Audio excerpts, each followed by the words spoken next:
Assalamualaikum warahmatullahi wabarakatuh. Yang terhormat Ibu Dwi Purbawati MPD selaku dosen mata kuliah analisis fisiologi anak. Kami dari kelompok 7 akan mempresentasikan materi tentang fisiologi panca indera. Pengertian panca indera. Panca indera adalah bagian organ yang dikhususkan untuk menerima jenis rangsangan tertentu. Panca indera memiliki saraf yang berfungsi sebagai alat perantara agar dapat membawa kesan dari sebuah rasa. Selanjutnya, sensor dari panca indera tersebut diteruskan ke otak yang merupakan tempat perasaan ditafsirkan. Macam-macam panca indera. Yang pertama, indera penglihatan. 2. Indera pendengaran. 3. Indera peraba. 4. Indera pengecap. 5. Indera pembau. Jenis-jenis panca indera. Yang pertama, indera penglihatan. Mata adalah indera yang fungsinya untuk melihat lingkungan sekitarnya dalam bentuk gambar, sehingga dengan mata bisa mengenali benda-benda yang ada di sekitarnya dengan cepat. Mata sendiri terdiri dari beberapa susunan, yaitu alat tambahan mata, bola mata, otot bola mata, dan syaraf optik 2. Bagian-bagian mata dan fungsinya. 1. Sklera dan kornea. Sklera atau bagian putih mata membentuk lapisan terluar bagian posterior dan lateral bola mata. Sklera berfungsi untuk mempertahankan bola mata dan melindungi bagian penting di dalam mata seperti retina dan lensa mata. Di bagian interior sklera bersambung dengan membran epitelium yang jernih, yaitu kornea. Berfungsi untuk menerima sebuah rangsangan berupa cahaya dan langsung meneruskan ke bagian mata lebih dalam. Yang kedua, koroid. Koroid merupakan lapisan tengah yang tipis dan berwarna gelap. Warna gelap pada koroid berfungsi untuk mencegah refleksi atau pemantulan sinar. Koroid berfungsi untuk menyuplai darah dan nutrisi ke retina dan seluruh bagian mata. Ketiga, iris. Iris merupakan bagian mata yang terlihat berwarna dan memanjang secara anterior. Iris merupakan badan sirkular yang terdiri atas sel pigmen dan 2 lapisan serat otot polos, yakni otot sirkular dan radial. Iris berfungsi sebagai tempat untuk mengatur banyak sedikitnya cahaya yang masuk ke mata. 4. Lensa. Lensa merupakan badan biofik sirkular yang sangat elastis yang berada di tengah iris. Lensa mata berfungsi untuk meneruskan sekaligus memfokuskan pada cahaya agar bayangan benda jatuh tepat ke lensa mata. 5. Pupil. Pupil berada di tengah iris. Fungsi pupil adalah untuk memungkinkan cahaya masuk ke mata sehingga dapat difokuskan pada retina untuk memulai proses penglihatan. 6. Retina. Merupakan lapisan dalam dari mata yang mengandung fotoreseptor dan sel-sel saraf yang sensitif terhadap cahaya. Fungsi retina untuk membentuk sebuah bayangan benda yang langsung dikirim oleh saraf mata menuju otak. Cara kerja mata.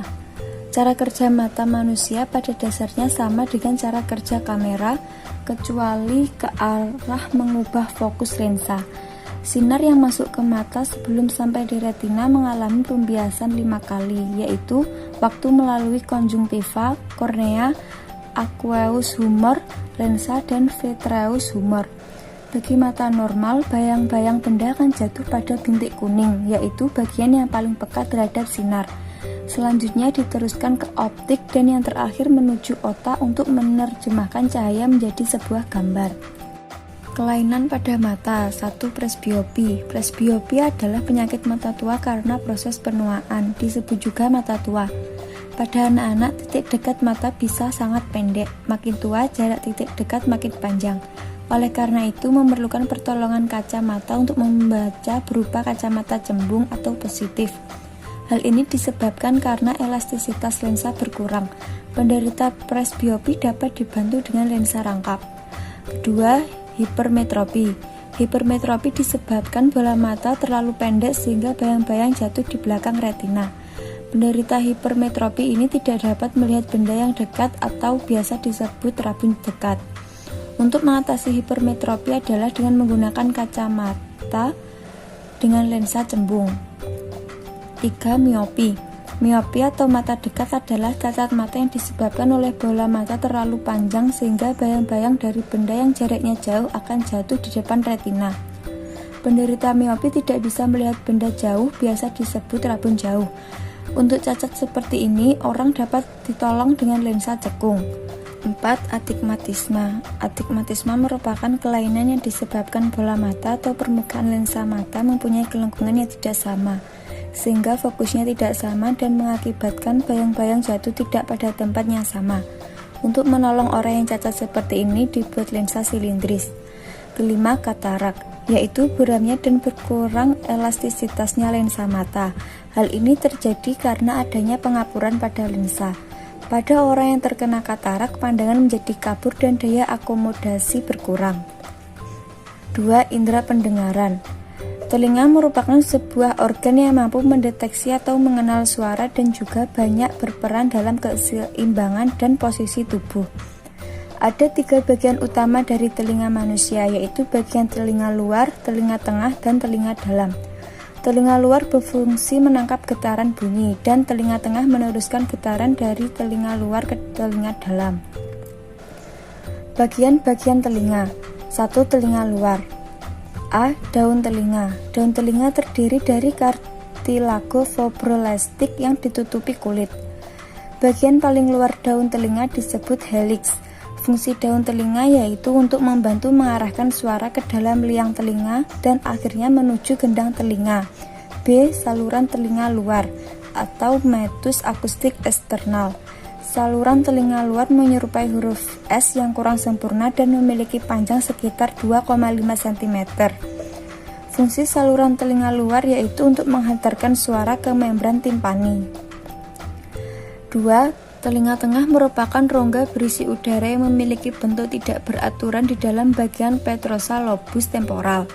Rongga, isinya dan sakus atau kantong udara yang terbuka dilapisi oleh epitel squamosa sederhana atau kuboid. Bagian-bagian dari telinga tengah. A. Gendang telinga atau membran timpani. Gendang telinga berfungsi melindungi bagian tengah telinga dari bakteri atau air yang mencoba masuk. Selain itu, gendang telinga juga berfungsi sebagai pengubah suara menjadi getaran yang kemudian diubah menjadi sinyal dan dikirim ke otak. B. Tulang-tulang pendengaran berfungsi sebagai penangkap getaran dari gendang telinga. C. Tabung Eutasius menghubungkan telinga tengah dengan rongga mulut. Fungsi ini untuk menyamakan tekanan udara luar dengan tekanan udara di tengah, sehingga tidak akan merusak gendang telinga. 3. Telinga dalam. Telinga dalam atau labirin berisi organ pendengaran dan keseimbangan. Telinga dalam dibagi menjadi 2 bagian, yaitu A. Labirin tulang, merupakan rongga di dalam tulang temporal yang dilapisi periosteum. Labirin tulang terdiri dari 3 bagian, yaitu koklea, vestibula, dan kanalis semisirkulasis. B. Labirin membran, berisi endolimfe dan terletak di dalam labirin tulang serta terdiri atas skala vestibul, skala media, dan skala timpani.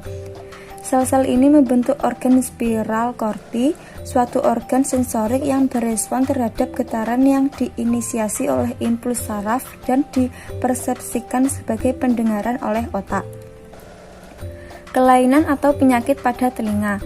1. Radang telinga, yaitu penyakit yang disebabkan oleh virus atau bakteri yang sering menyerang anak-anak. 2. Labirintis, merupakan gangguan pada labirin telinga. Ini disebabkan oleh infeksi, gegar otak, dan alergi. 3. Tuli, yaitu ketidakmampuan telinga untuk mendengarkan bunyi atau suara. Tuli dapat disebabkan oleh adanya kerusakan pada gendang telinga, tersumbatnya ruang telinga, atau rusaknya saraf pendengaran. 4. Tumor. Tumor pada telinga bisa bersifat jinak atau ganas. Tumor yang jinak bisa tumbuh di saluran telinga, menyebabkan penyumbatan dan penimbunan kotoran telinga serta ketulian. Cara kerja telinga. Getaran yang ditimbulkan oleh suara ditangkap oleh daun telinga, kemudian diteruskan ke saluran telinga, lalu ke gendang telinga, kemudian diteruskan lagi menuju 3 tulang pendengaran, kemudian ke rumah siput, lalu menuju sel-sel rambut dalam organ korti, kemudian diteruskan lagi ke sel saraf auditory, dan yang terakhir menuju otak. 3. Indera peraba. Kulit merupakan indera peraba yang mempunyai reseptor khusus untuk kesentuhan, panas, dingin, sakit, dan tekanan. Di dalam kulit terdapat sebuah reseptor yang peka terhadap segala rangsangan fisik. Kulit berfungsi sebagai alat pelindung bagian dalam, misalnya otot dan tulang. Kulit terdiri dari lapisan luar yang disebut epidermis dan lapisan dalam atau lapisan dermis. Pada lapisan epidermis tidak terdapat pembuluh darah dan sel saraf. Bagian-bagian kulit. 1. Epidermis. Epidermis merupakan bagian kulit paling luar. Ukuran yang paling tebal 1 mikrometer yang terdapat di telapak kaki dan tangan. Paling tipis berukuran 0,1 mikrometer terdapat pada kelopak mata, pipi, dahi, dan perut. Sel-sel epidermis disebut keratinosit. 2. Dermis. Kulit jagat atau dermis menjadi tempat ujung syaraf perasa. Dermis bersifat elastik dan keras. Dermis disusun oleh jaringan ikat dan matriks mengandung serat kolagen yang bertautan dengan serat elastik. 3. Hipodermis. Lapisan ini mengandung jaringan lemak, pembuluh darah, dan limfe, syaraf-syaraf yang berjalan sejajar dengan permukaan kulit. Fungsi-fungsi bagian kulit. 1. Kulit ari mempunyai fungsi untuk mencegah masuknya sebuah bibit penyakit dan untuk mencegah penguapan air di dalam tubuh. 2. Kelenjar keringat mempunyai fungsi untuk menghasilkan suatu keringat. 3. Lapisan lemak mempunyai fungsi untuk menghangatkan suatu tubuh. 4. Otot penggerak rambut mempunyai fungsi untuk mengatur sebuah gerakan rambut. 5. Pembuluh darah mempunyai fungsi untuk mengalirkan darah ke seluruh tubuh. Fungsi kulit yaitu 1. Sebagai mekanisme pertahanan non-spesifik. 2. Regulasi suhu tubuh. 3. Pengeluaran panas. 4. Pengendalian suhu tubuh. 5. Pembentukan vitamin D. Kelainan atau penyakit pada kulit. 1. Jerawat terjadi karena pori-pori tersumbat sehingga menimbulkan kantung nanah yang meradang. 2. Panu, yaitu salah satu penyakit kulit yang disebabkan oleh jamur. 3. Kutu air adalah penyakit kulit akibat terinfeksi krustasea kecil atau zooplankton, yaitu penghuni air. 4. Bisul, yaitu pembengkakan pada jaringan kulit berisi nanah yang disebabkan oleh infeksi. Cara kerja kulit. Ketika kulit menerima rangsang tersebut diterima oleh sel-sel reseptor. Selanjutnya, rangsang akan diteruskan ke otak melalui urat saraf. Oleh otak, rangsang akan diolah. Akibatnya, kita merasakan adanya suatu rangsang. Otak pun memerintahkan tubuh untuk menanggapi rangsang tersebut. Panca indera yang keempat adalah indera pengecap atau lidah. Lidah adalah kumpulan otot rangka pada bagian lantai mulut yang dapat membantu pencernaan makanan dengan mengunyah dan menelan. Permukaan atas lidah penuh dengan toniolan atau papila. Tonjolan itu dapat dikelompokkan menjadi 3 macam bentuk, yaitu bentuk benang, bentuk dataran yang dikelilingi parit-parit, dan bentuk jamur. Bagian-bagian lidah. Pada lidah terdapat 2 kelompok otot, yakni otot intrinsik atau melakukan sebuah gerakan halus dan otot ekstrinsik atau melakukan sebuah gerakan kasar saat mengunyah dan menelan serta mengaitkan lidah pada bagian sekitarnya. Pada bagian lidah yang berbintil-bintil disebut dengan papila, yaitu ujung saraf pengecap atau lidah memiliki kelenjar ludah yang menghasilkan ludah dan enzim amylase atau pitialin. Cara kerja lidah. Makanan atau minuman yang telah berubah larutan di dalam mulut akan merangsang ujung-ujung saraf pengecap.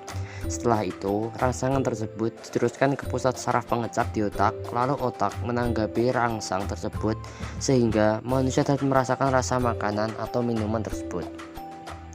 Kelainan pada lidah. Ageusia merupakan berkurangnya atau hilangnya pengecapan. Penyebabnya adalah berbagai keadaan yang mempengaruhi lidah. Dysgeusia merupakan berubahnya pengecapan. Penyebabnya bisa berupa luka bakar pada lidah. Indera yang kelima yaitu indera pembau atau hidung. Hidung merupakan sebuah organ indera yang berfungsi untuk mengenali kondisi sekitar dengan suatu aroma atau bau yang dihasilkan. Bagian-bagian hidung. 1. Lubang hidung. Lubang hidung merupakan bagian yang mempunyai fungsi untuk melindungi hidung dari berbagai ancaman dari luar dan juga berperan sebagai pengatur ukuran sesuatu yang bisa masuk ke dalam hidung. Diperoleh 2 buah lubang hidung pada manusia yang dipisahkan dengan septum atau pemisah hidung. 2. Bulu hidung atau silia. Bulu hidung terdiri dari rambut-rambut halus pada hidung yang memiliki fungsi sebagai penyaring udara yang masuk. Bulu hidung nantinya akan menahan kotoran sehingga tidak bisa masuk ke sistem pernapasan selanjutnya. 3. Saraf hidung atau saraf olfaktori. Saraf olfaktori memiliki fungsi sebagai reseptor utama dalam indera penciuman. Saraf ini akan menerima rangsangan berupa aroma yang terbawa bersama dengan udara yang dihirup lalu mengirimkan informasi berupa impuls. Fungsi dari saraf olfaktori akan berkaitan dengan rasa makanan atau minuman yang kita konsumsi. 4. Selaput lendir. Selaput lendir pada hidung ialah bagian yang memiliki fungsi untuk menghasilkan mukus atau ingus. Jadi, hidung dapat terlindung dari berbagai jenis kotoran dan bakteri. 5. Rongga hidung. Pada rongga hidung diperoleh selaput lendir dari silia atau rambut halus. Rongga hidung memiliki fungsi untuk melanjutkan udara yang masuk kemudian mengarah ke tenggorokan. Cara kerja hidung. Udara masuk disaring bulu hidung, kemudian zat kimia yang terbawa udara akan melebur bersama dengan lendir di dalam rongga hidung. Zat kimia kemudian diterima sel olfaktorius yang peka terhadap rangsangan bau berbentuk uap atau gas. Informasi rangsangan dibawa oleh saraf olfaktorius menuju otak. Kelainan pada hidung. 1. Anosmia adalah hilangnya atau berkurangnya kemampuan untuk membau. Hipersomnia adalah pembau yang berlebihan, tetapi kelainan ini jarang terjadi. 3. Dysosmia adalah berubahnya pembau yang menyebabkan penderita merasa membau-bau yang tidak enak. 4. Mimisan terjadi karena pendarahan yang terjadi dari dalam dinding saluran hidung terjadi ketika pembuluh-pembuluh darah kapiler terdapat dinding mengalami kerusakan. Mungkin cukup sekian presentasi dari kami. Bila ada salahnya mohon maaf. Wallahumma fiqil atwa mitorik. Wassalamualaikum warahmatullahi wabarakatuh.